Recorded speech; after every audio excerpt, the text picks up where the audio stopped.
तो यहाँ पर हम लोग क्या पढ़ रहे हैं, पार्ट्स पर मिलियन, पीपीएम, है ना।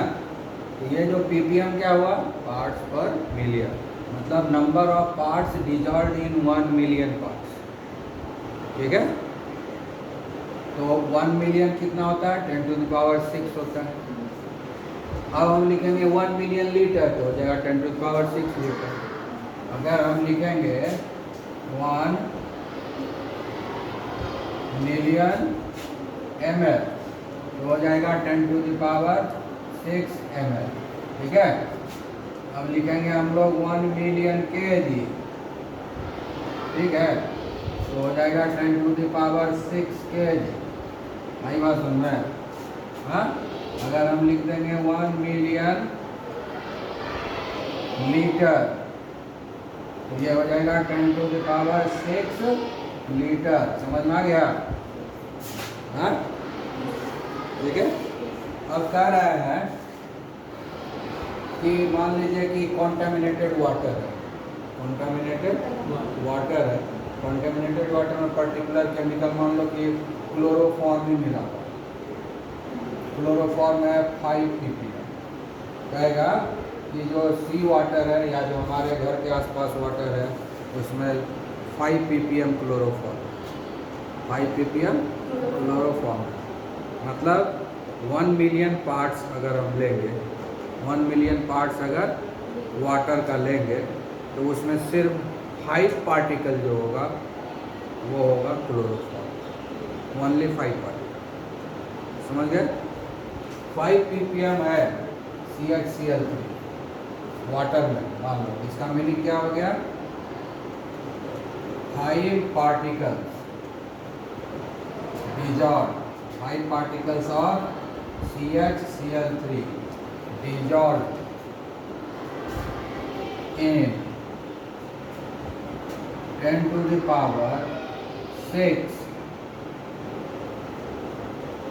particle of solution।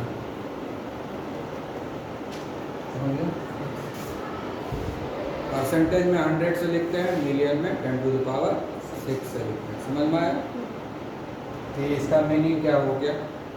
ये पार्टिकल में लिखे तो हम दूसरे वर्ड में भी लिख सकते हैं, 5 ml CHCl3 dissolved in 10⁶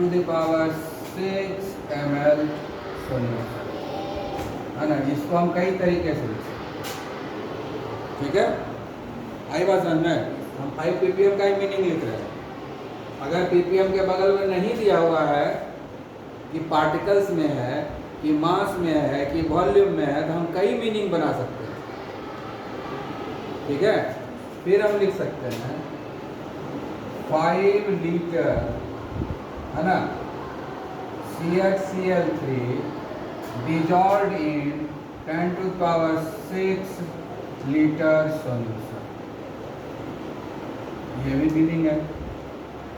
ठीक है, आगे समझ में लिख सकते हैं 5 milligram CHCl3 dissolved in 10⁶ milligram solution. सब का एक ही मीनिंग है। फिर इसको लिख सकते हैं 5 kg CHCl3 dissolved in 10⁶ kg solution। आई बात समझ में आ रहा है, समझ में। सबका एक ही मीनिंग है, सबका एक ही मीनिंग है।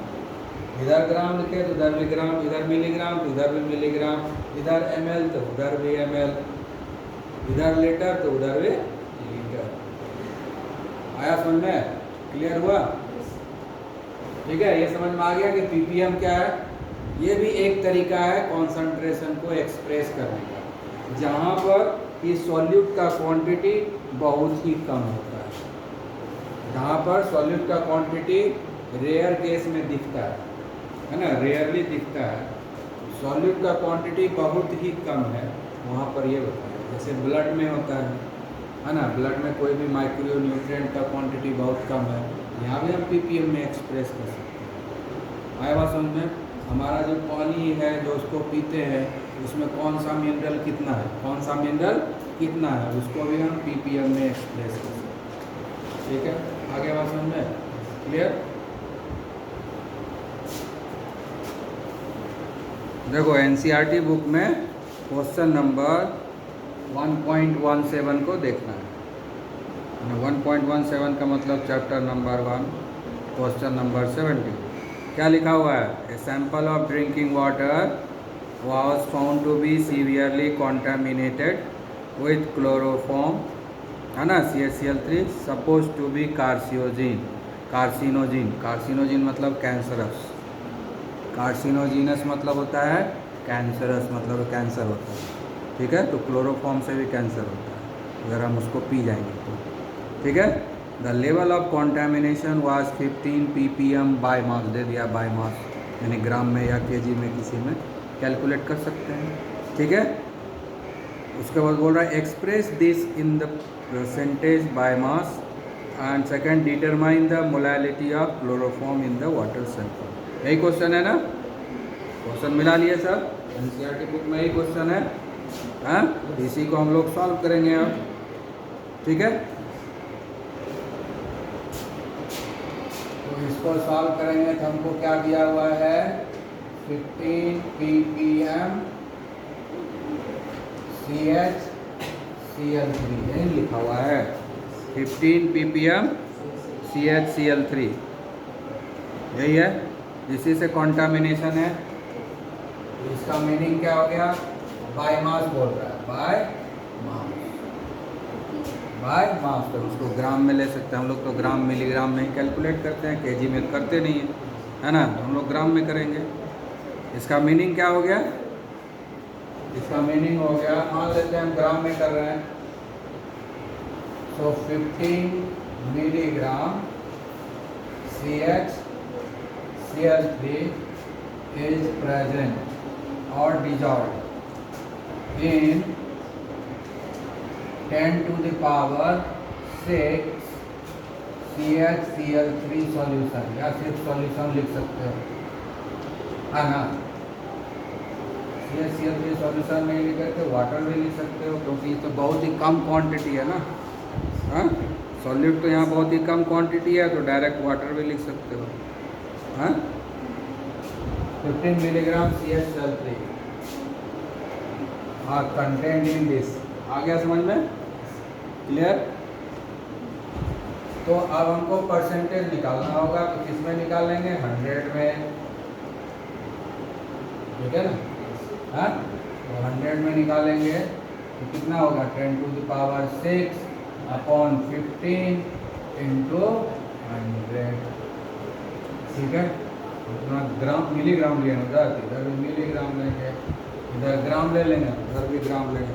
अच्छा, हम लोग कैलकुलेशन करेंगे ग्राम में कर देंगे, क्योंकि मोलार मास वगैरह निकाल यूज़ करते हैं हम लोग ग्राम में, इसलिए हम ग्राम लेते हैं, मिलीग्राम नहीं लेते हैं। ठीक है, आ गया समझ में, क्लियर हुआ। हाँ, तो अब इसको हम लोग कैलकुलेट कर देंगे तो आंसर आ जाएगा।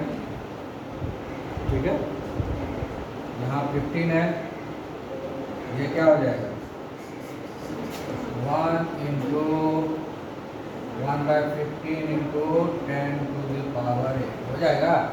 ये 2 का 2 इसमें जुड़ेगा ना, n² होगा कि नहीं, तो ये हो गया इतना ग्राम, मतलब ये परसेंटेज हो गया ना, परसेंट हो गया। इसको और बढ़िया से कैलकुलेट कर दो, 1 को 15 से डिवाइड करेंगे, क्या आएगा, 0.30, है ना। उससे अच्छा है कि 100 को हम लोग डिवाइड कर देते हैं, है ना, वो ज़्यादा अच्छा है ना। 6 बार लगेगा, हाँ, ऐसा बार 15 25 75 लगेगा, फिर 10 आएगा, हाँ, फिर डेसिमल देंगे, फिर 6 बार लगेगा, 6 बार लगेगा, 6 बार लगेगा, लगते रहे। ठीक है ना। हाँ, तो 6.66 इंटू 10 to the power 6%। इतना ही नया है। हाँ, गलती बना दिया, गलती बन गया, उल्टा बना है, उल्टा उल्टा बन गया। सॉल्यूशन ना 100 नहीं है हम, हाँ, ये सॉल्यूट 100 होगा, सॉल्यूशन तो उल्टा हो गया। ये मीनिंग हो गया ना इसका, हाँ। अब इसको हम उल्टा लिखेंगे, 10 to the power 6 CH Cl3 solution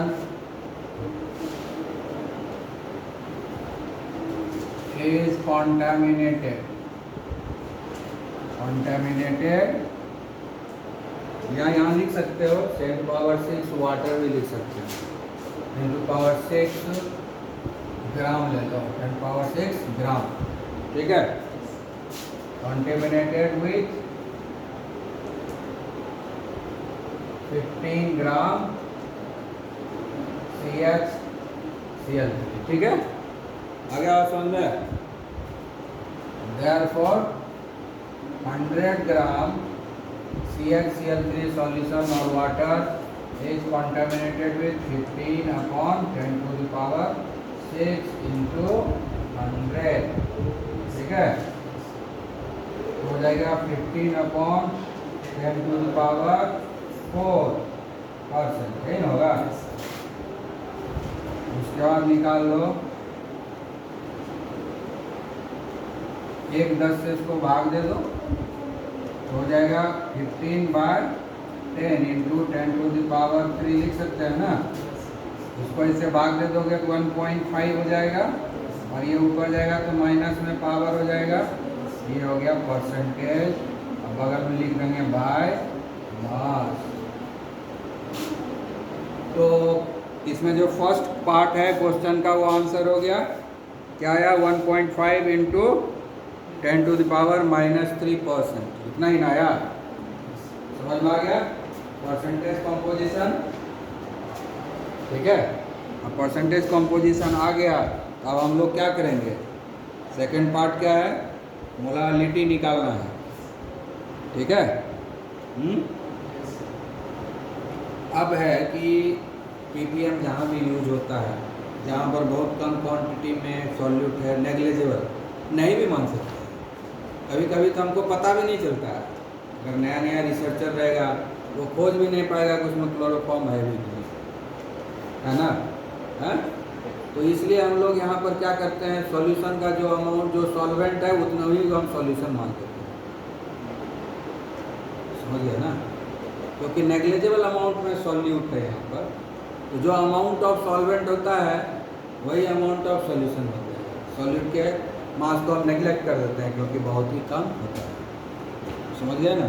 इसलिए हम अगर यहाँ पर CH3 सॉल्यूशन के जगह अगर वाटर लिखें तो भी हमारा कोई गलती नहीं होगा। हम इसको हटा करके वाटर भी लिख देंगे तो कोई गलती नहीं होगी। वाटर क्या है, सॉल्वेंट है ना, सॉल्यूशन तो नहीं है, क्योंकि अमाउंट ऑफ सॉल्यूट जो है इतना कम होता है कि उसका कोई वैल्यू नहीं रहता, उतना तो हम नेग्लेक्ट कर देते हैं। इसलिए सॉल्यूशन की जगह वाटर भी लिख सकते हैं। तो water is contaminated with this much, ऐसे भी लिख सकते हैं, ठीक है ना। तो अमाउंट ऑफ सॉल्वेंट और अमाउंट ऑफ सॉल्यूशन यहाँ सेम रहेगा, क्योंकि सॉल्यूट का अमाउंट नेग्लिजिबल है, इसलिए सॉल्यूशन का सॉल्वेंट से ज़्यादा सॉल्यूशन का अमाउंट होगा ही नहीं, क्योंकि नेग्लिजिबल अमाउंट में सॉल्यूट है, ठीक है। आगे बात समझ में देख रहे हो कितना कम है, 1.5 इंटू 10 टू द पावर -3, ठीक है, बहुत कम है ना। हाँ, क्लियर हो गया। तो हम लोग अब सेकंड पार्ट देखेंगे, है ना। हम इसको रखे रहते हैं, परसेंटेज तो निकल गया, फर्स्ट पार्ट का आंसर हो गया। हाँ, अब हम लोगों को क्या निकालना है, मोलालिटी, क्या निकालना है, मोलालिटी। तो स्मॉल m लिखते हैं ना मोलालिटी के लिए, मोलालिटी ऑफ CHCl3, ठीक है, यही निकालना है। तो क्या चाहिए, number of moles of CHCl3 चाहिए, हाँ।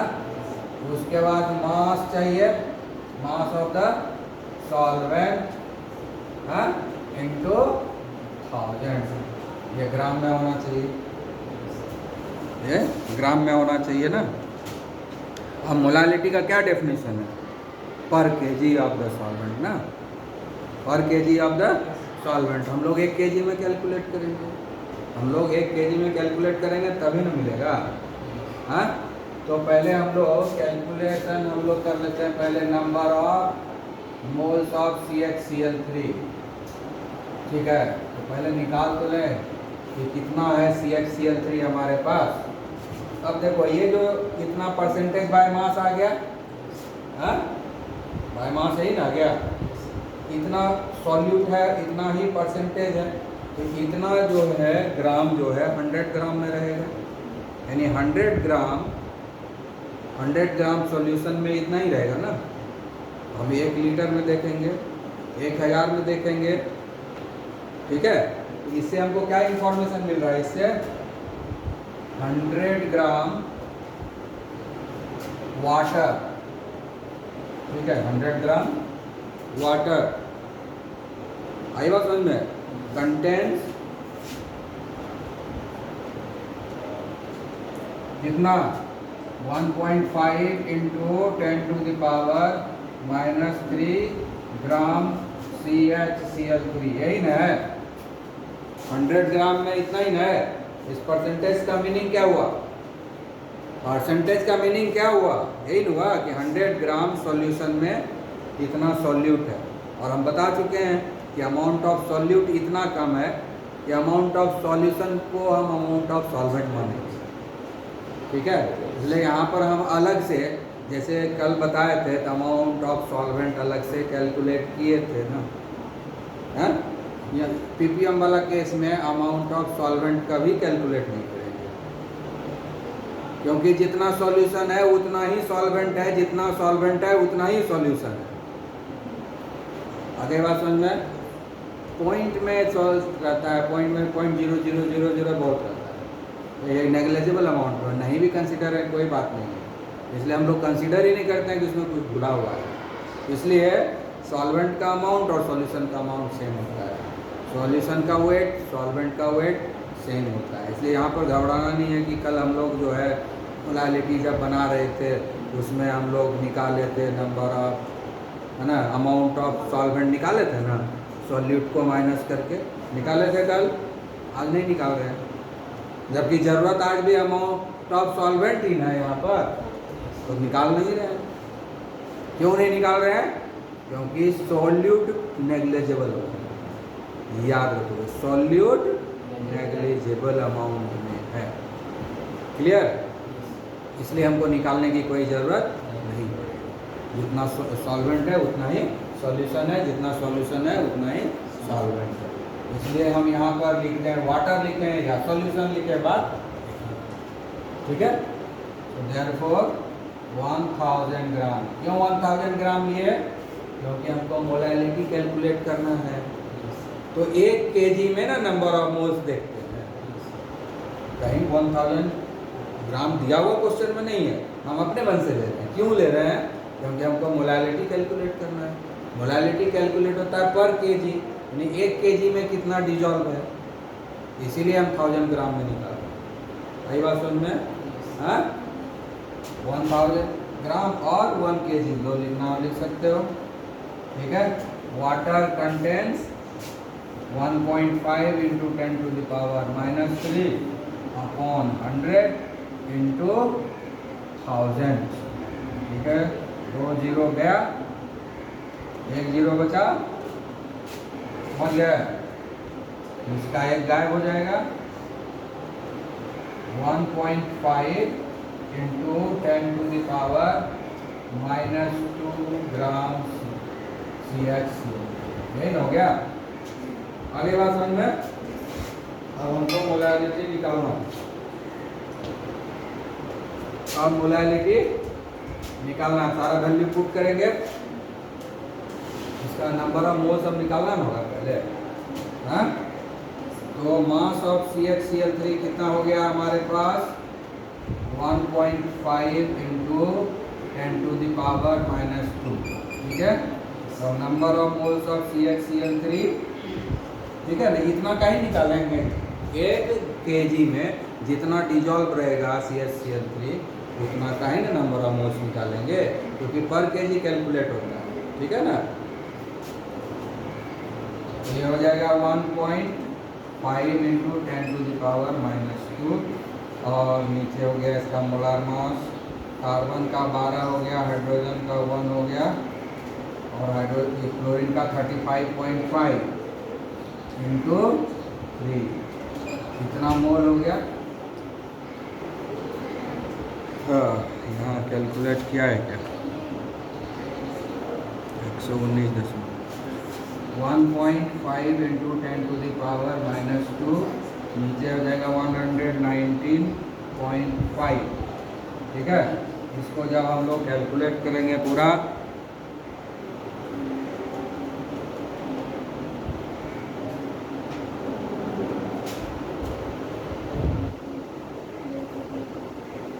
One point two five into 10⁻⁻⁴ मोल।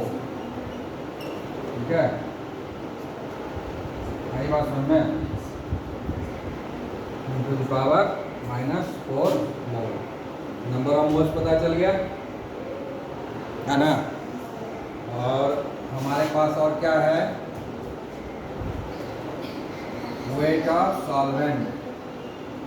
ठीक है, weight of solvent means weight of water. ठीक है, वेट ऑफ सॉल्यूशन याद रखना, weight of solution equal to weight of solvent.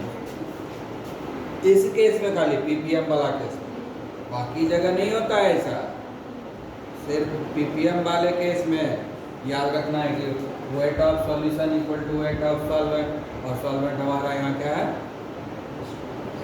ठीक है, कितना है हमने खुद ले लिया 1,000। हाँ, अब ये वैल्यू इसमें हम पुट कर देते हैं। ठीक है, तुम लोग फिर से फॉर्मूला लिख के पुट करोगे। Number of moles of HCl कितना है, 1.255 इंटू 10⁻⁻⁴। ठीक है, वेट ऑफ द सॉल्वेंट कितना है, 1000 ग्राम, गुना 1000 कट गया, बच गया 1.255 इंटू 10⁻⁻⁴ मोल पर kg। ठीक है, या इसको लिखेंगे 1.255 m, small m। Small m क्या होता है, मोलारिटी को रिप्रेजेंट करता है। समझ में आ गया, आई बात समझ में, हाँ, क्लियर।